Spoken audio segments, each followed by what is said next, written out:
I don't wish for my child to be superior, I only wish for them to be unique. An anonymous father wrote in his diary in 1963, "Have you ever stopped, not to ask yourself what you want from life, but to ask what life wants from you?" If the first question gives you glamorous illusions, the second forces you to look straight at your true self. No makeup, no light from social media, no easy encouragement from motivational speakers. Nguyen Hien wrote this book as a sober dialogue with the younger generation. Not lulling with praise, not teaching with commands, and certainly not borrowing the past to resent the present. He wrote like a father who has lived long enough to know that good advice cannot replace a conscious life. And like the father in that quote, he doesn't want you to be like anyone else, but wants you to see yourself clearly and without compromise. So, if you have the courage to face a book that doesn't try to please you, but wants you to grow, then this is a serious invitation. Step in and try to answer a seemingly small but profoundly important question. Have you ever truly taken hold of your own future? Or are you just borrowing it to play a safe role? Let's begin this book summary together.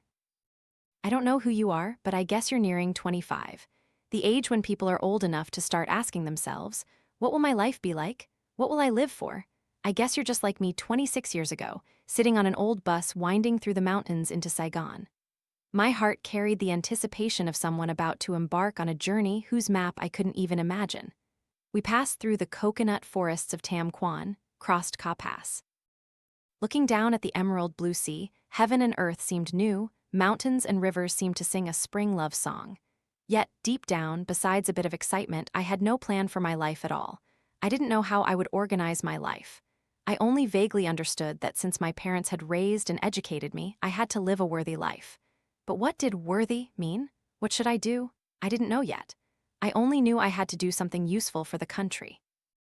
I had to keep learning, training, and then act as time permitted. This meant I didn't have a clear philosophy of life. And perhaps you're the same. Just like me back then, you haven't established a system of values for yourself, haven't set rules, haven't oriented yourself for this long game called life. I want to tell you this, it's okay. Everyone starts that way. A philosophy of life cannot be borrowed or assembled from others. It doesn't come from dogmatic advice. It only forms when you start living, encountering challenges, hurting yourself, and learning to bandage those wounds. Perhaps we click with each other, as they say in science today. If not, I only hope these pages help you spark some thoughts so that you yourself will chart your own path. You see, a philosophy of life is not like a specific goal, it's much broader. It's what shapes our spirit, forming the foundation for us to define happiness, failure, success, and even acceptable limits. And that philosophy of life is entirely personal, like a voice or a heartbeat. No one is exactly alike. Some choose to live for the community, some choose to live for themselves, some view life as a carefree adventure. Others see it as a duty. But the most important thing is that you must have a philosophy of life. Don't let life toss you from one shore to another like a rudderless boat. I once lived without one, and I felt myself drifting, passively reacting to everything that came my way. It wasn't until I started asking, what am I living for, that I slowed down to understand myself. I searched in Confucianism, finding the principles of self-cultivation and moderation as small guiding lights. I learned from Taoism the joy of leisure, happiness derived from simple things. I realized, don't demand too much. Life owes you nothing.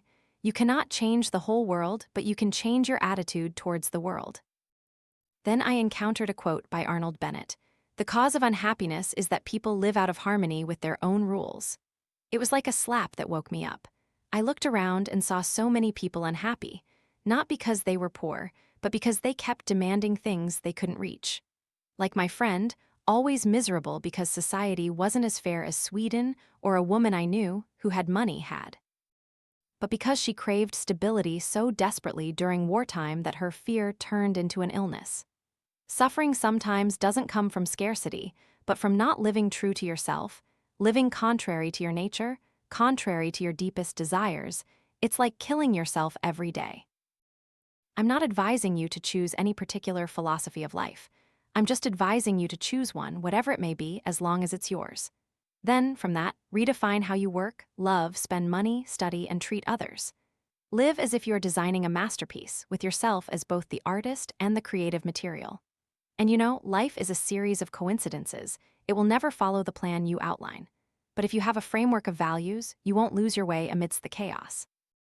You'll know when to stop, when to let go, and when to fight to the end. Once I chatted with a recent graduate. They said they didn't know whether to become a civil servant or pursue a freelance career. Nothing felt secure. I asked, "Do you want to live a secure life or a worthwhile life?" They hesitated and then fell silent. I couldn't answer that question for them, but I believe that if they had a strong enough life principle, they would turn any choice into the right one. I've seen people choose challenging paths but walk them with firm hearts, knowing what they're walking for. Conversely, I've also seen those who rose quickly, but then crumbled because they lived contrary to their own principles. Life is not a problem with a single solution. It's a continuous journey of experimentation.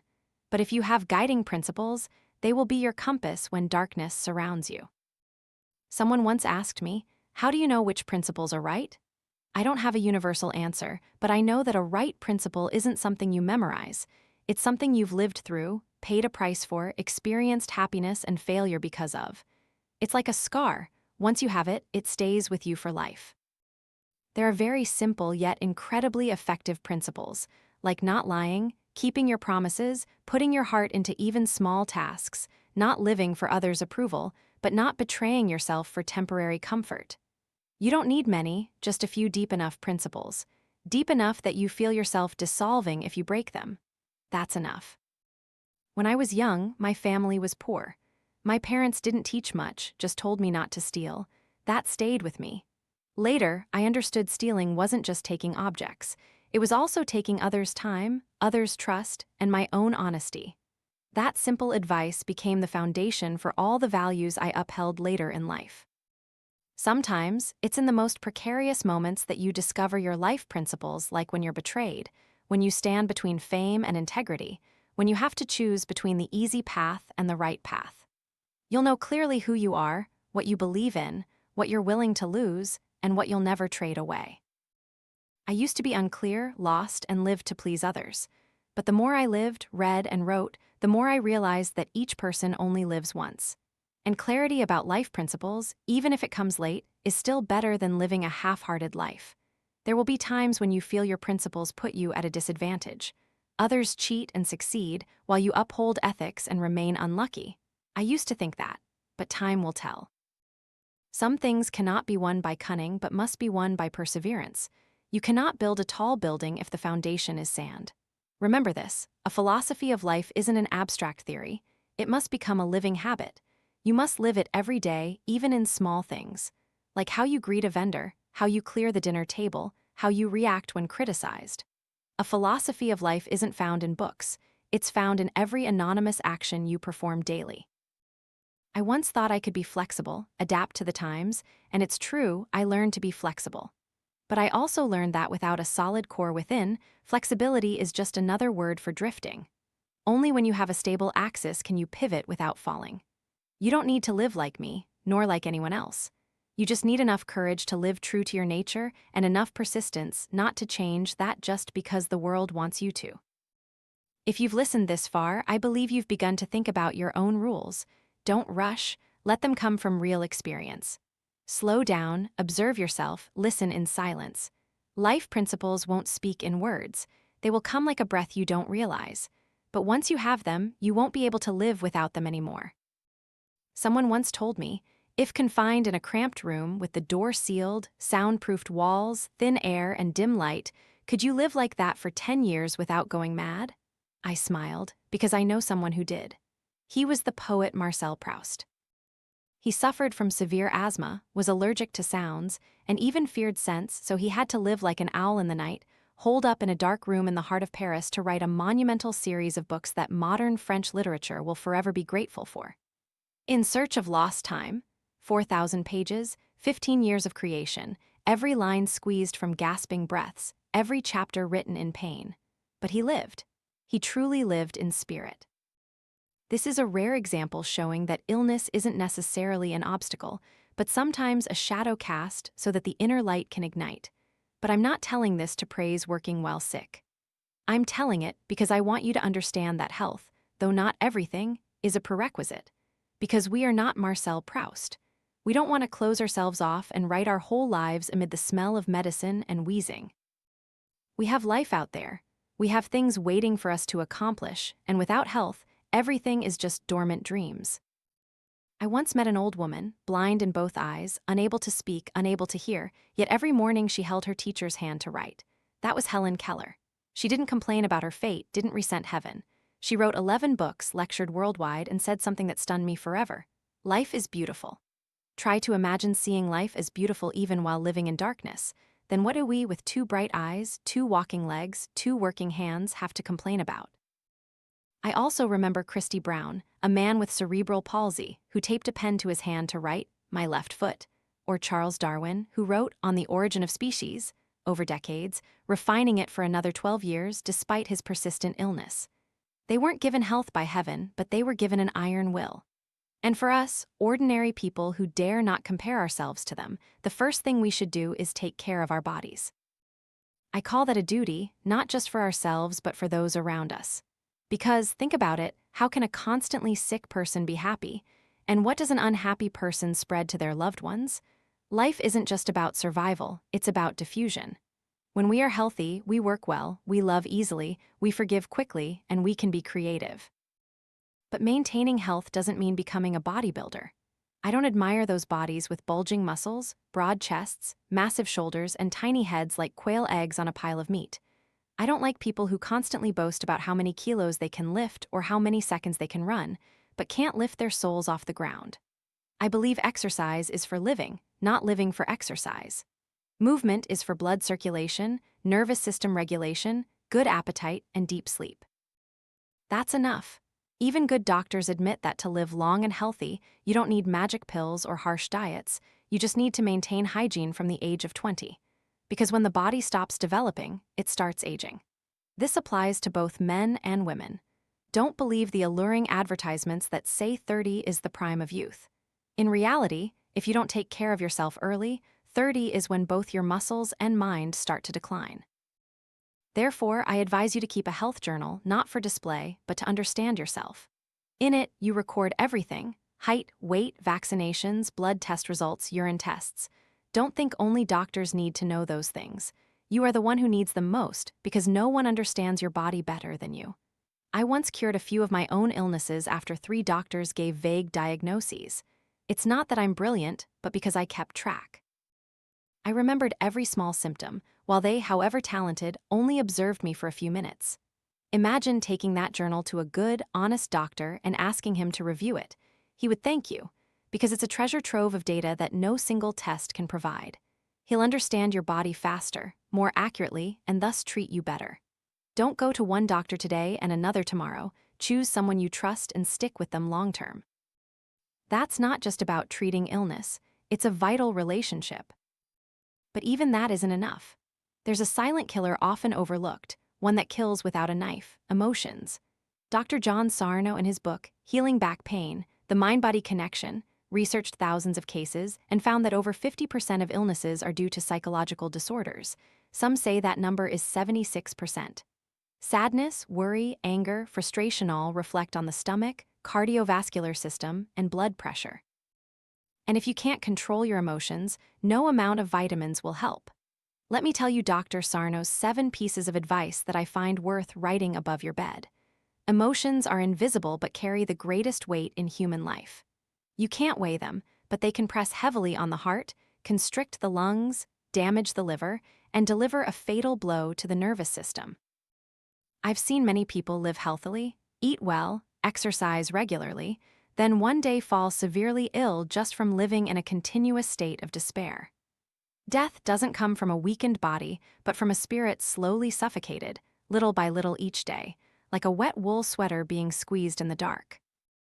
Dr. Sarno listed 7 principles for keeping your spirit as clear as spring water. First, learn to control your emotions. That doesn't mean bottling them up like a compressed explosive, but recognizing them, observing them, and then letting them pass like clouds. If you're angry, don't swallow your anger, but don't unleash it like a madman either. Write it down, walk with it, or take a deep breath and look at it clearly. You'll often see that anger is more like a lost child than a monster. Second, avoid a half-hearted lifestyle, half-committed, half-retreating. The kind of person who dislikes their job but dares not quit, who doesn't truly love anyone but also doesn't decisively end things. Living in a state of perpetual fatigue because of not choosing. The body tires from an hour of running but recovers after a night's rest. But the spirit, weary from indecision, may never recover. Choose. Even if it's wrong, it's better than standing between two streams. Third, do something with all your heart, no matter how small. Cleaning the house is fine, writing a letter to your mother is fine. Don't live life half-heartedly, with your mind on tomorrow's tasks while your hands are washing dishes. Whatever you're doing, do that. Live wholeheartedly, live worthily. You'll find your spirit grows stronger because it's nourished by true presence. Fourth, don't overload a single day. Don't think that the busier you are, the more important you are. The smartest people are those who know when to rest. I once worked 16 hours a day. The result was that after a while, I lost the ability to concentrate, became irritable, and wrote like a short-circuited machine. Later, I learned to do less but more deeply, and I accomplished more. Isn't that paradoxical? Fifth, dedicate at least 15 minutes each day to do something just for myself. Not for anyone, not to report to anyone, not to post online. It could be reading an old book, brewing a cup of tea, sitting and gazing at the sky. That moment is the anchor that holds you amidst the chaotic currents of life. Don't let an entire day pass without a single moment that belongs solely to you. Sixth, don't forget humor. Don't overdramatize everything. Life is a serious game, but still a game. If you don't know how to laugh, you'll drown in trivialities. Learn to laugh at yourself, laugh when rejected, laugh when in awkward situations. A timely laugh can save a bad day, even save a whole life. And finally, don't try to change others. You can love them, help them. But don't make that your life's mission. You are not a savior, you are just a person learning how to live well. Living true to yourself is more than enough. If you live by these 7 principles, even if you don't have bulging muscles, even if you never climb mountains or swim, you will still have true health because your spirit will be clear and your body won't be tortured by your mind. A healthy person isn't someone who has no illnesses, but someone who can still do what they want despite having illnesses. I know I'll never be immortal, but I want, and you should also want, to be someone who can do what needs to be done. To live a life where the body doesn't hinder the spirit, nor the spirit poison the body. I'm not teaching you to be superhuman. I just hope you don't live like someone who only knows how to drag their body along. Health, ultimately, is not the goal. It is the means for you to live the life you choose, do what you believe in, love whom you cherish, and become the best version of yourself. And if you don't have it, all principles, all philosophies of life, all dreams are just a boat without oars. So before you talk about ideals, careers, life philosophies, return to the first question. Do you still have enough strength to live fully today? I don't know where you stand in your career, journey a recent graduate torn between two paths, or someone who has been committed for a long time but hasn't seen success nod their way. Whoever you are, I want to tell you this. I once believed that choosing a career was a once-and-for-all decision. But life isn't flat. It changes direction, it presents paradoxes, and only those brave enough to confront their own mistakes can move forward. If you're doing a job where you wake up feeling empty every morning, stop. Don't deceive yourself any longer. A mismatched job, no matter how hard you try, will gradually erode your soul. I've changed careers, I've abandoned everything to start over. But I didn't jump jobs like people jump buses today in office, tomorrow a coffee shop, the day after online sales. Before venturing into a new path, I sat down with myself, thought, researched, listened. I lived as if every choice was a vow. And I realized that maturity isn't about how far you go, but about knowing where you're going and why. I categorize professions into 2 types, employment and freelance. Employment has its own merits: stability, certainty, insurance, retirement. A good civil servant can save the nation millions, not to mention the prestige and righteous service they provide to the people. But precisely because of too much certainty, many in those professions become lazy, living like quiet shadows in administrative hallways. They await their salary like trees await rainwater, without spreading roots or unfurling leaves. Freelancing, on the other hand, carries risks and no safety net. But precisely because of that, it opens up a vast sky for those who dare to take responsibility for themselves. There, you can no longer blame your boss, the system, or policies. There, you are the captain of your own ship. Every decision you make, right or wrong, is the soil you cultivate with your own hands. You want to succeed? Start by being willing to work for free. Some people will scoff at that, but I'm serious. All true learning begins by not demanding immediate rewards. Ask to be an assistant, work on a project just to learn. It's in those moments that you can make mistakes without fear of losing face, can experiment without pressure for efficiency. You can dive in like a child, curious, eager, and not yet constrained by thoughts of cost or profit. And don't choose easy work. Seek out the difficult things to untangle. Successful people aren't those who do a lot, but those who dare to choose what's truly worth doing. Easy tasks teach you laziness. Difficult tasks teach you how to step out of your comfort zone. I've often started in places no one wanted because they were full of thorns, but those very thorns forged me into someone who doesn't easily give up. Whatever can be done today, don't leave it for tomorrow. I'm not saying live in a hurry like a slogan. I just want you to know, procrastination is the assassin of all dreams. Some aspirations die not because they are opposed, but because you, their owner, neglect them, letting them wither day by day. Today you miss an hour, tomorrow you miss a day. And one morning you find your life empty like an abandoned house. Always be prepared.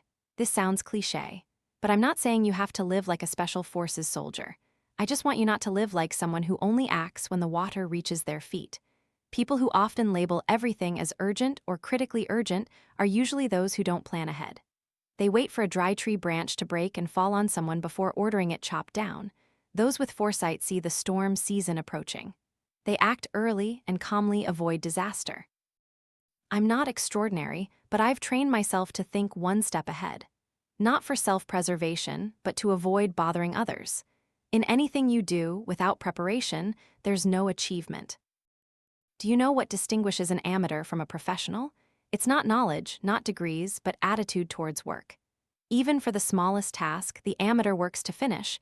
The professional works to understand, to refine, to delve deeper. If you sweep a yard, sweep as if you're painting an invisible masterpiece on the ground. If you write a letter, write it so the reader can hear your voice in their ear. I know people who work in a profession without loving it. They live with it as they live with a spouse without love. Every morning they wake up is torture. They long for quitting time like prisoners long for the end of their sentence. And gradually, that profession becomes a repetitive, prolonged punishment, drifting in tedium. If you're in that situation, be brave enough to stop not to escape, but to search. Search for what makes you want to open your eyes every morning, makes your heart beat fast, makes you feel life isn't just about earning a living. Sometimes you need a job to support your family, to pay debts. I understand. But even in that job, you can maintain your dignity. You can still learn something every day. You can still treat your colleagues kindly. You can still refine yourself little by little like a metal smith hammering repeatedly at a shape until it takes form. Choose a career based on 3 criteria. First, can you do it well? Second, can it support you? Third, do you love it? If one of the 3 is missing, you'll hobble. If all 3 are missing, you'll be unhappy. Don't just follow the call of money, nor the call of blind passion. Choose wisely, like someone building a house for themselves to live in for a lifetime, and once you've chosen, do it properly. I don't tolerate sloppy work because of low pay. If you do poor work, low pay is fair. But if you do excellent work and are still paid little, you have a skill you can take elsewhere. And if you do poor work and still demand high pay, you are living in an illusion. No one owes you appreciation if you don't appreciate your own work. Once I saw a shoemaker at the street corner. The old man with a hunched back moved slowly. But each time he polished the leather, he gently stroked it, blew off dust, used a specific cloth for each type of shoe. I stopped and asked, "How long have you been doing this job?" He smiled. "Nearly 40 years, but every shoe is different every day." He didn't need the title of master craftsman, but he had something rare, love for his work and self-respect. You can start small, it's okay. I started that way too. I knocked on doors, went to various publishers, was rejected, criticized, had manuscripts thrown out. But I didn't let that stop me from writing. I corrected every sentence error, learned every translation passage, rewrote every old idea in new language. And I know one thing for sure. If you don't hone your craft every day, you have no right to expect others to value your product. Don't complain that others have more advantages than you. I once translated books by oil lamp with rain blowing in on my shoulder. I've worked while shivering with fever with no money in my pocket. But those very moments made me devoted to my craft, because I knew if I could work through hardship and not give up, nothing else could make me give up. Work is not a punishment. It's how you step out into the world, how you prove your existence, how you build a name without a sign. People might not remember your face, but they will remember how you work. They might not say it out loud, but they will pass on what you create with passion. Work as if you will sign your name on every product. Because, in reality, you are signing it with your honor, and once honor is lost, it cannot be bought back with money. I once thought that immortality was the privilege of the outstanding, of geniuses who shook history. But then, through years of living, observing, and experiencing myself, I saw something quieter yet stronger than glory. It is the subtle ripple in every small action we take. Even if it's just a kind word, a sincere gesture, or a tree we plant and forget. And I began to realize that no one is truly immortal if they live wholeheartedly. Once someone asked me, how does one make a name for oneself? I didn't answer immediately, but then I told them the story of an ordinary farmer. He simply planted a yellow orchid tree by the roadside in Kinzano. He wasn't highly educated, nor did he leave behind any great works. Yet, the gentle, subtle fragrance of that tree, on a lonely afternoon, made me spontaneously stop, silenced. And that very moment opened up a chain of thoughts that led to today's writing. So, who truly sows the seeds of immortality? A Confucian scholar I once knew lived a very simple life, unburdened by fame or profit. Every day he rose early, swept the yard, watered a few rows of vegetables, and taught his students to read the ancient texts. His life, from the outside, seemed as ordinary as anyone else's. But then I realized, just by looking into the eyes of his students, I knew he was building a foundation for the future without needing to sign any monument.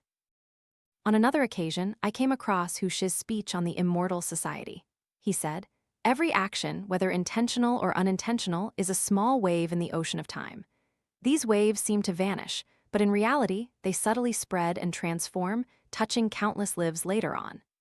I read that essay in 1946 when I was seeking refuge in Dong Thap Ten, lacking everything, desperate after failing in mulberry cultivation. At that time, I almost wanted to give up, but remembering the theory of the immortal society, I told myself that even though I failed, those lush green mulberry trees had once cooled the hearts of passers-by, had made someone smile. So, it was never useless. I didn't succeed materially, but I saved an idea that was about to die within me. Life has meaning, even if it's a very small one. The American poet Henry Wadsworth Longfellow also encapsulated this philosophy in his poem, The Arrow and the Song. He recounts, "An arrow shot into the air, where it fell, he knew not. A song sung, where it went, he knew not. Yet long after, he found the arrow whole in an oak tree, and found the song complete in the heart of a friend." What we think is forgotten is, in fact, quietly continuing to live. A renowned singer. During a performance in a small theater before only a few dozen audience members, she still sang as if performing for tens of thousands. After the show, someone asked, "Why don't you hold back a little to save your energy?" She smiled and said, "There was a little boy sitting in the last row, his eyes sparkling, and I knew he would remember tonight forever." Perhaps that boy would become a musician or simply someone who lives with an open heart. But either way, who dares say the singing that night was meaningless? An old cyclo driver. Every day he cleaned his cyclo meticulously, dressed neatly, and always smiled when picking up passengers. He didn't jostle for position or haggle. Once I asked him, "Uncle, how can you do such a tough job and still be so happy?" He said, "Because I get people to their destination on time without accidents. That makes me feel useful." If life is a chain of links, he was a quiet link, but one that kept the whole movement from falling apart. A single mother in Bin Dong Market. She sold vermicelli soup every morning, her hands always busy, her mouth always smiling at customers. One rainy day, I stopped by for shelter. She offered me a hot bowl of vermicelli soup, free of charge. She said, "Consider it my treat for breakfast, it's cold today." No one photographed that moment. No grand story was written. But for the past 10 years, whenever I encounter coldness in life, I remember that hot bowl of vermicelli soup. So is she immortal? What is truly memorable is often not eloquent speeches or dazzling feats, but a timely word, a selfless handshake, a quiet act that needs no applause. I once received a curt message from a friend at my lowest point. "I won't abandon you." Just that. I didn't reply. I burst into tears. And thanks to that message, I didn't stray another step. We don't need to strive for immortality. We just need to live truly, do what's right, keep the fire burning for the values we believe in. The rest, time will record not with medals or biographies, but by how someone someday does something beautiful because they once met us. And that's why I object to a life of ostentatious achievement. I don't rate highly those who constantly trumpet what they've done, who knows them. I don't believe in the glamour of the stage. I believe in the glance backstage when an actor smiles at the ticket collector. I believe in the old teacher who quietly gets up after every class to stack chairs, even though no one asked. I believe in the janitor who wipes each stair with the reverence of cleaning an ancestral altar. We live in an era so starved for recognition. People live to be seen, to be liked, to be applauded.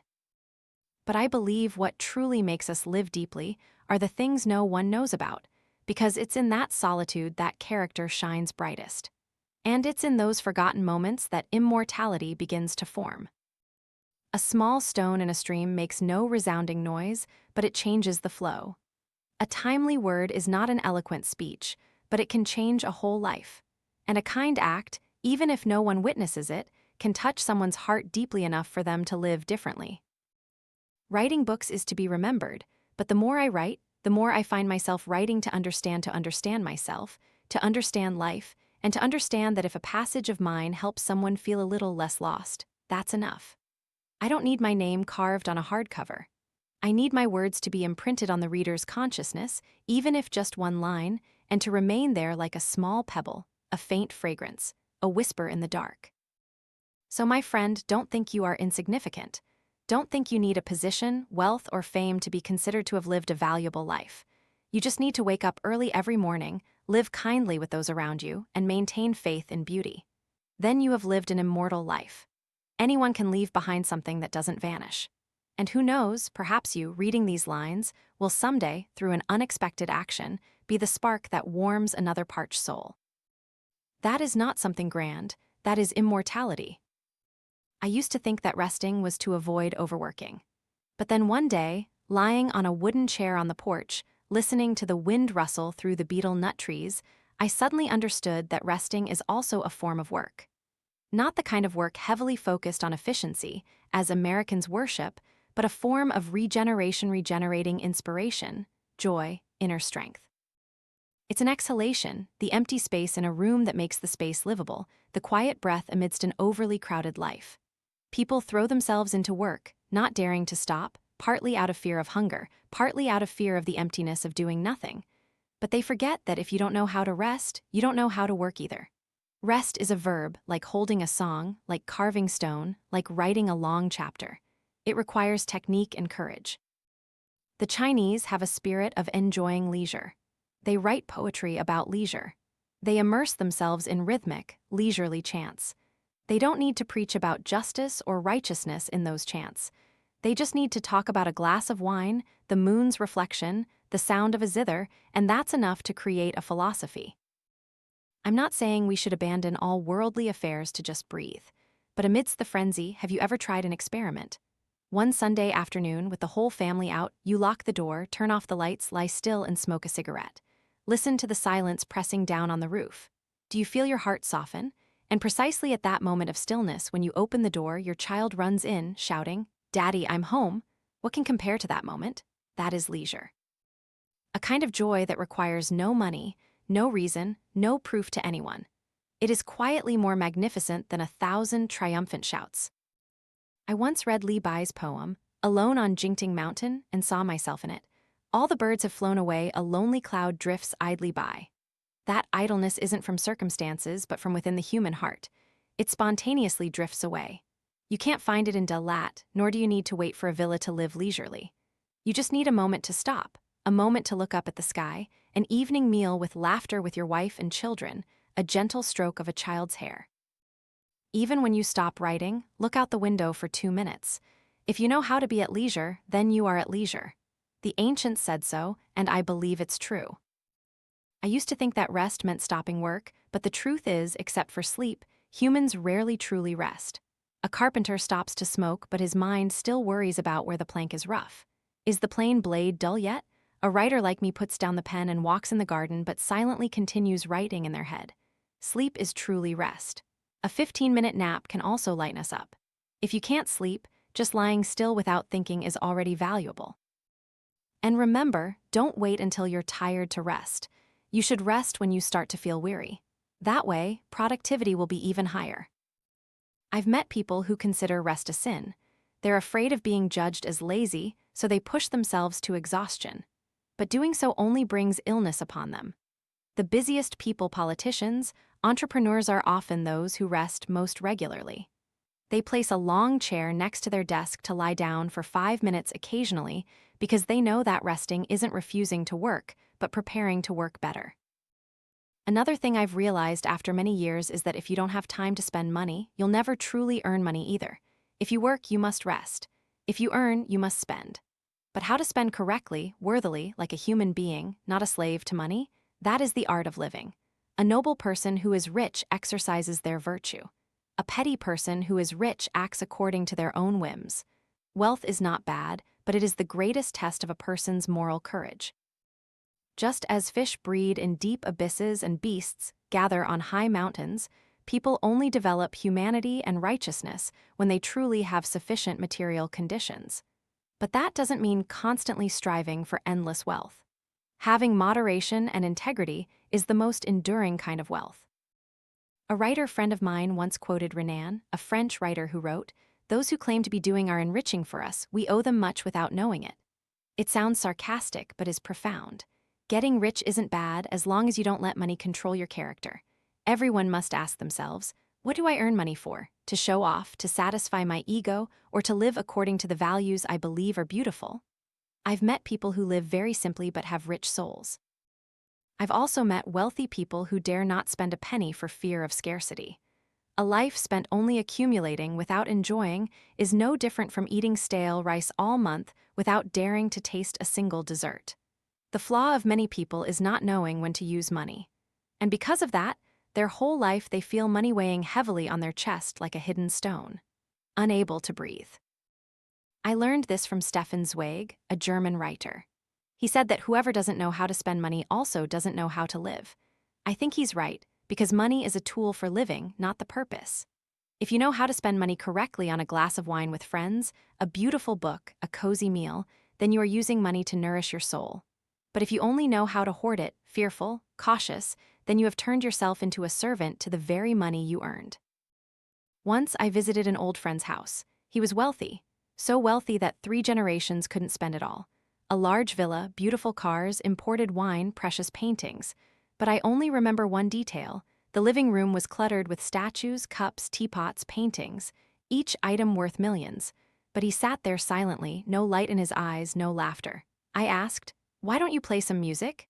He said he was used to the silence. I understood it wasn't the beautiful tranquility of a spring. It was an empty space with no human voices, no breath, no memories. He had money but lacked life. He had plenty but felt no satisfaction. I once had another friend who taught in a poor rural area. His monthly salary was only enough for a meager living. But every week he dedicated an evening to reading poetry with the children. He brewed tea, lit an oil lamp, laid out paper and pens. Poetry didn't feed him, but poetry made him live. Once I jokingly said, "You're living too lavishly. Tomorrow you'll run out of money for rice." He laughed, "Tomorrow I can go without food, but I cannot let my soul go without breathing." It was then that I understood spending money isn't extravagance. Spending money correctly means placing life's values on the table to buy things no one sells. There are 2 types of people. One type, when they have money, spends it hastily, as if seeking revenge like someone haunted by poverty. They shop to assert themselves, to show they're not inferior to anyone. The second type, when they have money, clutches it tightly, as if fearing that one slipped coin means a lifetime in a pit. Both live with fear.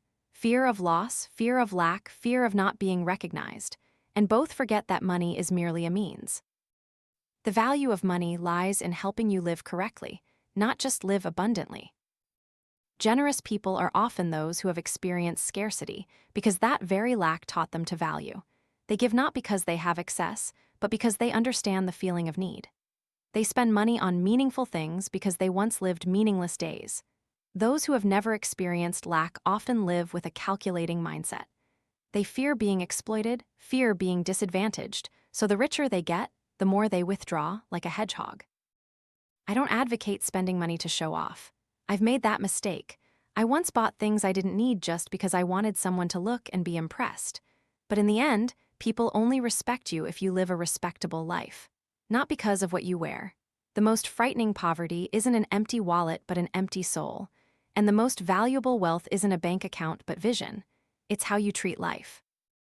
Don't get caught up in experiential consumerism movements either. Some people travel because they see their friends traveling. Some enroll in courses because they see others showing off certificates. Some buy books and stack them on shelves without reading a single page. Spending money to paint a picture isn't living. It's acting, and acting for a long time is tiring. Living genuinely is true rest. Rest doesn't mean doing nothing. Spending doesn't mean squandering. I once spent 10 hours writing, but my mind still felt as refreshed as if I had just returned from an outing. Because I was living true to my work, and I once spent an evening in an expensive restaurant, eating an expensive meal, but my heart was as empty as a drained wine glass because I no longer saw myself in it. Resting is a return. Spending money is a choice. If you choose correctly, you feel light. If you choose incorrectly, you feel indebted. Not just indebted financially, but indebted to yourself for a life worth living. So how do you know if you're spending correctly? I don't have a formula, but there's one single criterion I believe in. Do you feel at peace after spending? If yes, then it's right. If not, no matter how beautiful, expensive, or trendy the item, it's wrong. Because every dollar you spend is a vote for the values you believe in, and every minute of rest is a whisper to your soul saying, I haven't forgotten you. You can make a lot of money, live a busy life, contribute like a machine, but if you don't know how to rest properly, spend correctly, you'll reach the end of your life like someone who just won a marathon but doesn't remember why they started. But if you know how to stop, savor a cup of tea, buy a book you love, give a small gift to someone you care about, you are living like a human being, and that is what's truly worth preserving. I've met many people who work hard, earn a lot of money, but still feel bewildered about where their life is going. They complain, I'm exhausted, I'm tired of my job, I'm lost. I asked, are you learning anything? They replied, what's there to learn now, I'm old. That very sentence made me understand why they remain stuck. Because they stopped learning, and whoever stops learning begins to die, even if their body is still breathing. Learning isn't just a school matter. School teaches you a profession, but the school of life teaches you how to be human. If you're skilled at your profession but poor at being human, your life will also be poor. To learn how to be human, you must self-study. Self-study requires no one to tell you, no one to test you. There are no degrees. There is only one condition. You must want to grow, not in age, but in wisdom. I once read this quote by Nguyen Hien, people are born to learn. If they don't learn, how can they be human? I found it true and painful. Because in that era, the early 20th century, many Vietnamese were illiterate. Now we can read and write. But do we truly learn, or do we just cram information and then forget it all? I'm not asking how many books you've read. I'm just asking if you've lived differently after finishing a book. I don't believe in innate intelligence. I believe in perseverance. I used to be terrible at writing. My first essay was criticized by my professor as clumsy, disorganized, and emotionless. I didn't give up. I reread, I rewrote, I learned how to observe, how to describe, how to use words. 10 years later, that same professor sent me a letter saying, you are one of the most profound writers I have ever taught. I'm not boasting, I just want you to know that anyone can train their mind if they're not afraid of intellectual humility. The mind is like a knife. Unused, it gets dull. Misused, it breaks. Only sharpened correctly does it become keen. Learning is how you sharpen that knife. You learn every day through books, through people, through your own failures. You read an idea, ponder it. You meet a person who lives kindly, you ask why. When you fail, you don't curse life but dissect it like a doctor dissects a body. Learning is a state of being, not a stage of life. Someone once told me, when do you have time to learn? I said, I don't learn by dedicating time, I learn in the midst of living. I learn when I hear a child ask, why is the sky blue? I learn when I witness an old woman holding the hand of a lottery ticket seller without saying anything. I learn when I'm disappointed in myself. Every experience is a lesson if you have eyes to see it. But if you live by just skimming over things, even if you travel the whole world, you'll still be unlearned. To train your mind, first you must have heart. A person without the desire to understand learns nothing. I've seen many students who are theoretically brilliant but fail in life because they lack one thing: curiosity. They know formulas but don't know how to ask questions. Learning begins with questioning. Someone who never questions is brain dead.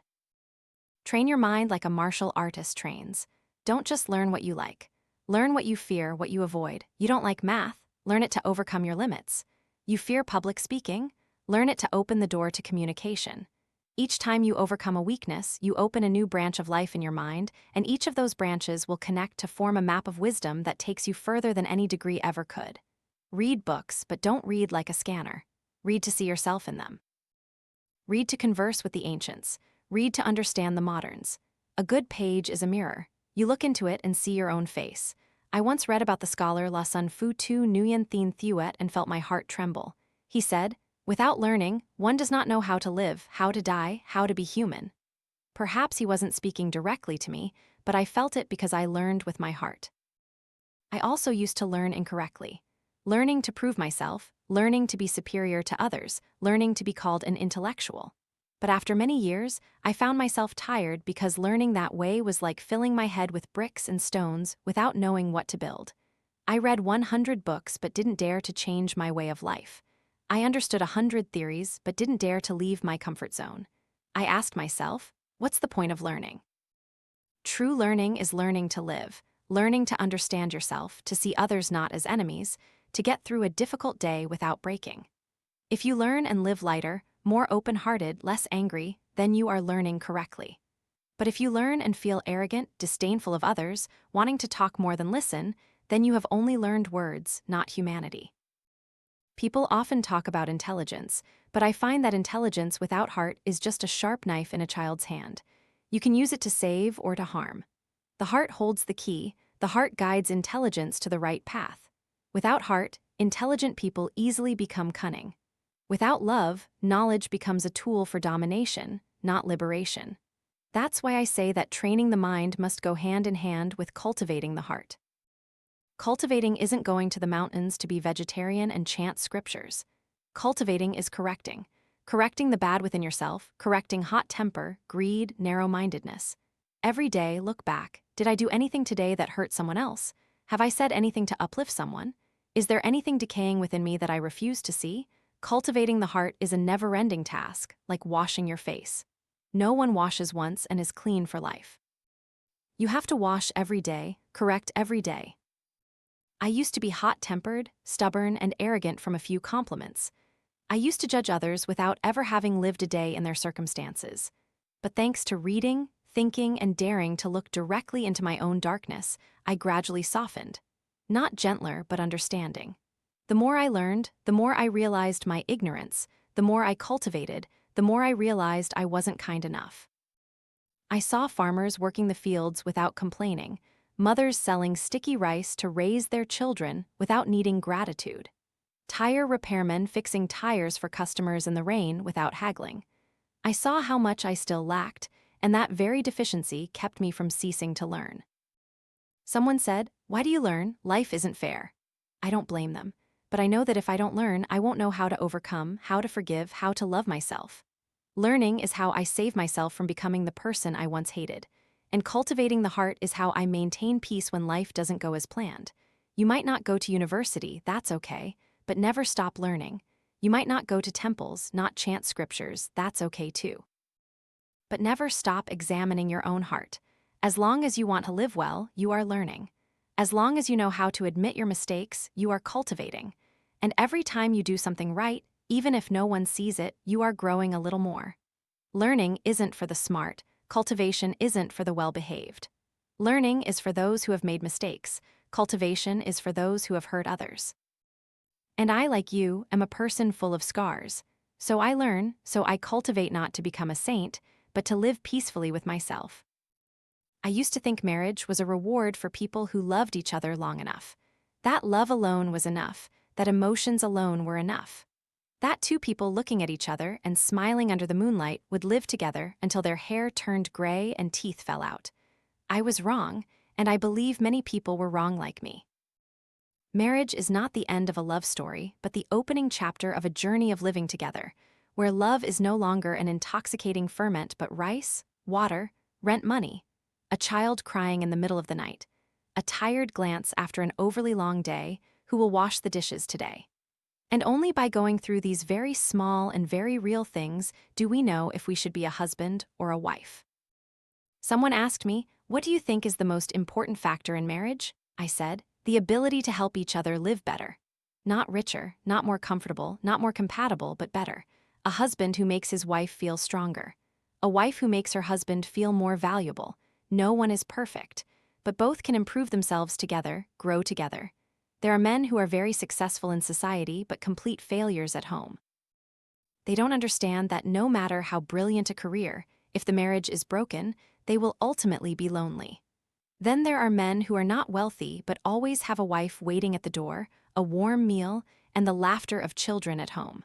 So, no matter how tired they are outside, they still have a place to return to. I don't romanticize marriage because marriage isn't romantic. It's a construction that, to be durable, must be built consciously. Built by understanding yourself first, then daring to understand others. Many people enter marriage with the illusion that the other person will make them happy. They don't know that if they themselves don't know how to live happily, no one can do that for them. Marriage is not about depending on each other to live, but about standing firm together to hold hands and continue forward. Marriage is also not just two people. It's two families, two worlds, two ways of thinking. And if there isn't enough maturity, you will be crushed by those conflicts. I once advised a young friend, if you can't stand it when someone gives you feedback, don't get married. Because a wife doesn't just give feedback. She can look directly at your weaknesses and say them out loud, not to hurt you, but for you to become a better person if you're calm enough to listen. And similarly, for a wife, if you expect a life full of only roses, you should stay alone. Because a husband will sometimes be grumpy, tired, make mistakes. There will be times when you feel you are not loved as you were on the first day. But if you understand that love isn't always brilliant, but sometimes quiet moments of making orange juice, taking turns staying up all night when a child has a fever, sharing unspoken worries, then you will see that marriage is where people grow. Every time I kept silent to listen, every time I apologized even when my ego was screaming, every time I held my wife's hand for no reason at all, was a time my marriage was saved. There are 4 communities in marriage. A physical community, meaning attraction, an intellectual community, meaning understanding each other and being able to converse, a spiritual community, meaning sharing life values, and finally, an emotional community, meaning being able to be together in silence and still feel at peace. If a marriage lacks all 4, it's an inn, not a home. I was once asked by a young person how to make a marriage last. I didn't answer immediately. But after witnessing friends divorce, neighbors bickering, relatives sighing over the years, I concluded one thing: marriage doesn't last because of love, but because of daily effort. Love might be the spark, but it's the small, mundane things yielding in an argument, washing dishes together, waiting to eat together that are the wood that keeps the fire burning. There will be times when you're tired, times you want to yell, days you don't want to go home. Don't rush to think that's a sign of love ending. It's a sign you need to rest, need to relearn how to love. Relearn how to say a short sentence without causing pain. Relearn how to look at each other without only seeing flaws. Marriages don't break down due to big mistakes, but often crack from 100 small unresolved trivialities. In marriage, don't wait for the other person to change. Change yourself first. You wait for your wife to be gentler, speak more gently first. You wait for your husband to be more attentive, ask about his day first. Because the other person is not your shadow, not a slave to your expectations, but a human being trying to survive in life just like you. And don't compare the person at home with outsiders. Don't say, so-and-so's wife is like that. Don't say, my friend's husband is like this. Because you don't live in that house. You don't know how many tears are behind that beautiful photo. Every family is its own battlefield. To find peace, you must learn how to fight without hurting each other. There are times when one should not get married. When you don't understand yourself, when you marry to escape loneliness, when you think the other person will fill all your holes. When you're not mature enough to stand on your own 2 feet, rushing into marriage is planting landmines in each other's lives. Marriage cannot mend the rips in your soul. It will only tear them wider if you don't mend them yourself first. Live alone long enough to know who you are, then invite someone to live with you. If you don't yet have your own home, not a house of bricks, but but a place in your heart that is stable enough, peaceful enough, warm enough then even living with others, you will still be lonely. And loneliness in a marriage is 10 times scarier than loneliness in the world outside. Start a family when you feel you can be a good companion, not when you need someone to pull you out of sadness. Marry when you want to share life, not to fill an empty space. Marriage is not a place to escape, but a place to truly live. If you fear the truth, don't marry. If you are not ready to shed some ego, don't marry. If you only want to be served and not to serve, don't marry. But if you know you are not perfect but still want to embark on a journey of improvement, if you accept that there will be difficult days but still want to go through them with someone, if you don't promise to make the other person happy but promise to try every day not to hurt them, then you are ready. And remember, marriage is not mandatory. Being alone doesn't mean failure. Sometimes living alone is harder than living with someone. Because you have to be strong enough not to fall, understand yourself enough not to feel lacking. If you haven't met the right person to walk with, don't rush. Just walk alone steadily. Life is long, and marriage, if chosen correctly, is a worthwhile companionship. I have been solitary. I have lived in a silent marriage. I have been happy over a simple meal with a woman who had nothing but a warm heart. And I conclude this: marriage is not a matter of logic, nor solely of emotion, but a choice repeated every day that I still choose to stay, still choose to be together. Even though no one forces me to. My father took me to visit Aunt Badu, the wife of Mr. Du Chan Thiet, a revolutionary and a close friend and comrade of my father. They used to be so close, linking arms, laughing together. They would even jump out of bed just to play chess or go for a walk. Yet that evening, my father stood outside the door calling out, not stepping fully into the house. Aunt Ba also didn't come all the way out to greet him, just stood with her hands clasped from a distance. They exchanged words for about a minute, then my father quietly turned back. I, a child standing beside him, didn't understand what was happening, but that atmosphere, that reservedness, left a lasting impression on me. Later I understood. It wasn't coldness. It was a subtle beauty of East Asian culture.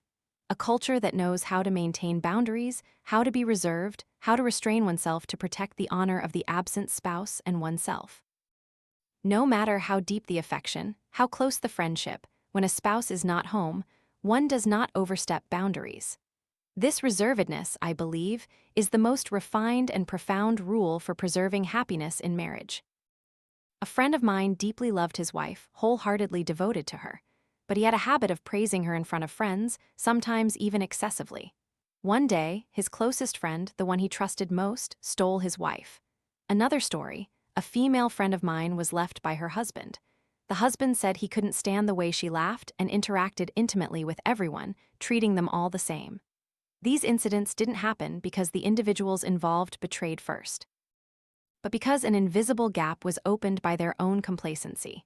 They thought intimacy was harmless, thought trust was a shield, but happiness is fragile. It needs to be carefully guarded, like shielding a small flame from a harsh wind. A Western psychologist said that in marriage, the most important thing isn't absolute harmony, but the mutual agreement to preserve the smallest things for each other. Reservedness might sound like an old-fashioned, outdated concept, but I believe it's a gentle yet firm partition that prevents people's hearts from going astray. You might disagree. You might think modern society has moved far beyond such rigid rules. But let me tell you something simple. People don't lose happiness in big arguments. They lose it in distracted glances, in excessive smiles, in moments of carelessness that they themselves don't even realize. Ultimately, preserving happiness in marriage isn't a grand undertaking like building a castle. It's quiet, persistent work, like tending a garden, pruning errant branches, mulching the roots, providing shade when the sun is harsh, and remembering not to overwater. Everyone thinks happiness must be loud, radiant, boisterous, like happy endings in movies. But I think differently. True happiness is when you can sit silently beside that person and still feel complete. No need to prove anything, no need to doubt anything. Life examples will make you ponder more than empty advice. If you've ever lost someone because you trusted too much in intimacy, if you've ever let someone get too close without realizing, you'll understand what I'm saying. Marriage, if taken lightly, becomes the cohabitation of two strangers. But if you see it as a precious flower garden, you will learn to nurture it little by little so that every day you wake up, you still find the other person a never-old miracle. There's one thing I always want to tell young women, but rarely get the chance to fully express. Not because I don't dare, but because in this society, people are often hesitant to offer advice to women, especially from men. People fear being misunderstood, fear being seen as imposing. But I think differently. If you've walked ahead and seen those behind you stepping into winding paths, you must speak up, even if it's just to offer a small guiding light. Women, if you want to live happily, must learn to be independent intellectually, financially, and spiritually. If you only know how to depend on your husband, no matter how much he loves you, you will wither, you will shrink with the years. Because a woman who doesn't know how to live for herself will ultimately only be a shadow behind someone else. I've seen countless young, beautiful girls marry rich men, thinking they've made it. But just 10 years later, when their youth has faded, their beauty withered, they suddenly feel like someone deflated. They have no career, no life experience, no voice. They become redundant in their own home because they sacrificed everything for security, unaware that no one can stay secure for long if they don't have their own inherent value. I've also met other women who aren't beautiful, don't wear makeup, don't rely on anyone, but they have a bright spark in their eyes, a confident smile, a way of living that commands respect. They know how to earn money, how to take care of themselves, how to reject unworthy relationships. They don't need anyone's permission to live true to their hearts. These are the women I admire. I'm not telling you to be strong your whole life. I know there will be days when you want to be vulnerable, will need an embrace, will want someone to protect you. That's not wrong. But even when you need to be loved, please remember that independence is the only foundation that prevents love from turning you into a slave. People can only love someone when they are still themselves. If you lose yourself to keep someone, you will lose both. Many young women ask me, how do I choose a good man? I smile and reply, first, become a good woman yourself. Because a good man won't find you at ostentatious gatherings, in superficial relationships, or in edited online photos. They recognize you when you live genuinely, think deeply, and dare to refuse what is unworthy. And I want to say this, it might be a bit harsh. Do not marry just to escape being single, because marrying the wrong person will make you infinitely lonelier. Many girls hastily choose someone because they're already 30, because their parents are urging marriage, because all their friends have had children. They don't know that marriage is not an escape ticket, but the biggest commitment in life. If you marry wrong, you not only suffer, but you also drag others into a cycle of hardship. If I were your father, I wouldn't tell you to be a good cook, to spoil your husband, or to always be submissive. I would only tell you 3 things. Know how to think, know how to choose, and know how to live alone before living with anyone. If you have those 3 things, whether you're a wife or not, you will be a respectable woman. Women who endure their whole lives for the sake of patience. They endure humiliation, betrayal, and neglect just to keep the family together. They call it sacrifice. But I don't. I call it losing oneself. A woman can sacrifice, but she must not forget her own worth. Patience should not be a doormat for others to wipe their feet on. If you're in a marriage where every day you have to remain silent, suppress yourself, and play a role, then you should ask yourself, is this the life you want to live 10 years from now?